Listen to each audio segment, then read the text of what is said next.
అన్ని రకాల చర్మ సమస్యలకు శాశ్వత పరిష్కారం ఈ శ్రీత 9281458181. Both Andhra Pradesh and Maharashtra government entered into an agreement in year 2012 for constituting interstate board and standing committee and coordination committee. Pranahita Chevella project యొక్క నిర్మాణాన్ని అడ్డంకులను తొలగించడానికి ఆనాడు మహారాష్ట్ర ముఖ్యమంత్రి ఉమ్మడి ఆంధ్రప్రదేశ్ ముఖ్యమంత్రి కలిసి చర్చించి 2012లో ఇంటర్స్టేట్ బోర్డును కాన్స్టిట్యూట్ చేసిండ్రు, స్టాండింగ్ కమిటీని కాన్స్టిట్యూట్ చేసిండ్రు, కోఆర్డినేషన్ కమిటీని అంటే ఈ సమస్యలను పరిష్కరించుకోవడానికి కోఆర్డినేట్ చేయడానికి కూడా కమిటీని కాన్స్టిట్యూట్ చేశారు అధ్యక్ష. అదేవిధంగా during the recent meeting with honourable chief ministers of Telangana and Maharashtra. In continuation of that report, these engineers are made out certain points, saying that during the recent meeting with the Honorable Chief Ministers of Telangana and Maharashtra, it was suggested to reduce the submergence area to the extent possible. At its present FRL, the submergence area is 1850 acres patta land in Maharashtra, but no village is getting submerged.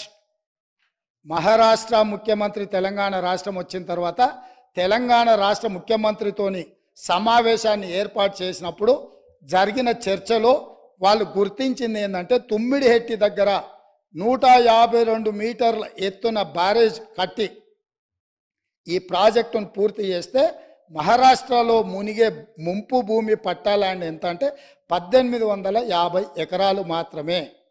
ఇది మేము అనడం లేదు అధ్యక్ష, వాళ్ళు నియమించిన ఇంజనీర్ల committee నివేదికలో పొందుపరిచిన అంశం అధ్యక్ష.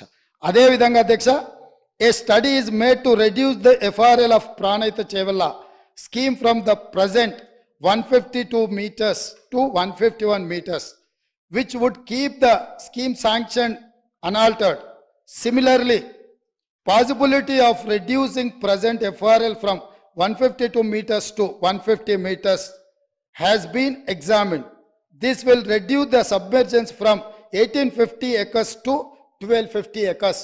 ఒకవేళ 152 మీటర్ల ఎత్తున తొమ్మిడిహెట్టి దగ్గర నిర్మిస్తే 1850 ఎకరాల ముంపు ఏదైతే ఉందో దాన్ని 150 మీటర్ల దగ్గర ప్రాజెక్టు నిర్మిస్తే 1250 ఎకరాలు మాత్రమే మహారాష్ట్రలో ముంపుకు గురవుతుంది. గ్రామాలు మునగడం లేదు, కేవలం పట్టా ల్యాండ్స్ మాత్రమే మునుగుతున్నాయని ఇచ్చారు అధ్యక్ష. అదేవిధంగా honourable chief minister desired to study and alternate locations in main river Godavari river near Medigadda village, Mahadevpur mandal, Karimnagar district up to Mid Manair. Accordingly, detailed study on the existing and alternate proposals is made. The report is furnished as under. Medigadda దగ్గర బ్యారేజీలు కట్టాలని పుర్రెలో పురుగు పుట్టిందే ఆనాటి ముఖ్యమంత్రి చంద్రశేఖరరావుకి. నేను మళ్ళొక్కసారి reinstate చేస్తున్నా అధ్యక్ష. The Honorable Chief Minister desired to study an alternate location and main river Godavari river near Medigadda village, Mahadevpur Mandal, Karimnagar district. అంటే చంద్రశేఖరరావు గారికే ఏ దేవుడు ఏ రాత్రి కళలోకి వచ్చి మేడిగడ్డ దగ్గర బ్యారేజ్ కట్టమని చెప్పిండో నాకైతే తెలియదు, కానీ వారే గ్రూప్ ఆఫ్ ఇంజనీర్లకి ఇన్స్ట్రక్షన్స్ ఇచ్చిండు అధ్యక్ష. వాళ్ళు దాని మీద కొన్ని ఫైండింగ్స్ ఇచ్చి ఒక నివేదిక ఇచ్చారు అధ్యక్ష. అందులో కూడా కొన్ని విషయాలు నేను మొత్తం వాటి జోలికి పోకుండా కొన్ని మాత్రం కంక్లూజన్స్ అండ్ రికమెండేషన్స్ అంటే దీంట్లో వాళ్ళు కొన్ని రికమెండేషన్స్ను చేసుకుంటూ వచ్చారు అధ్యక్ష. 11వ పేజీలు ఉంది అధ్యక్ష. తర్వాత నివేదిక ఎట్లాగా హరీష్ రావు గారి దగ్గర ఉంటుంది, ఎందుకంటే ఇంకా వాళ్ళందరూ ఉన్నారు, నేను కూడా వారికి మళ్ళీ పంపిస్తాను అధ్యక్ష. తమరికి ఇస్తాను, తమరు అనుమతిస్తే వారికి ఇవ్వండి అధ్యక్ష. ఇందులో it is always better for the government to accept the concept of the existing Pranahita Chevella scheme near Tummidihetti village, Adilabad district, and explore the ways and means to make it feasible. నేను మళ్ళొక్కసారి చదివి వినిపించదలుచుకున్న మిత్రుడు హరీష్ రావు గారికి, వాళ్ళ మామగారు వారు కలిసి ఈ రాష్ట్రానికి ఎంత ద్రోహం చేసినరో ఇది వినడం ద్వారా అయినా వారికి అవగాహన కలుగుతుందని నేను భావిస్తున్నా, కనువిప్పు కలగాలని నేను కోరుకుంటున్నా అధ్యక్ష.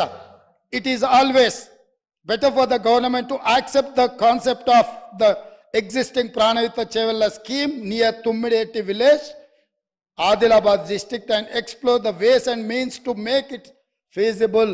స్పష్టంగా ఇంజనీర్స్ వాళ్ళు నియమించుకున్న ఇంజనీర్లు తుమ్మిడిఎట్టి దగ్గరనే ఈ ప్రాజెక్టు నిర్మించడానికి అన్ని రకాల ప్రయత్నాలు చేయండి, మీ శక్తి సామర్థ్యాలను అన్నిటినీ మీ గొప్పతనాలను ఉపయోగించండి అని చెప్పిండ్రు అధ్యక్ష.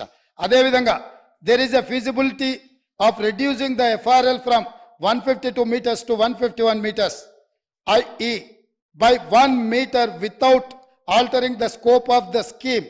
The Honorable Chief Minister may use his good offices for convincing the Maharashtra government to accept proposal of reducing FRL to 151 meters.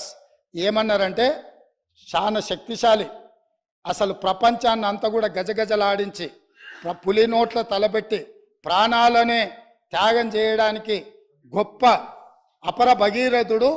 మీరు 152 మీటర్ల నుంచి మీ శక్తిని అంతా ఉపయోగించి మహారాష్ట్ర ముఖ్యమంత్రిని 151 మీటర్ల ముంపు కోసం ఒప్పించండి, 1 మీటర్ ఎత్తు తగ్గించి ప్రాజెక్టు కట్టడానికి అవసరమైన చర్యలు చేపట్టండి అని చెప్పి స్పైడర్ మ్యాన్ని మీరు ఒకసారి అడగండి అని చెప్పి వారు సూచన చేసిండ్రు అధ్యక్ష.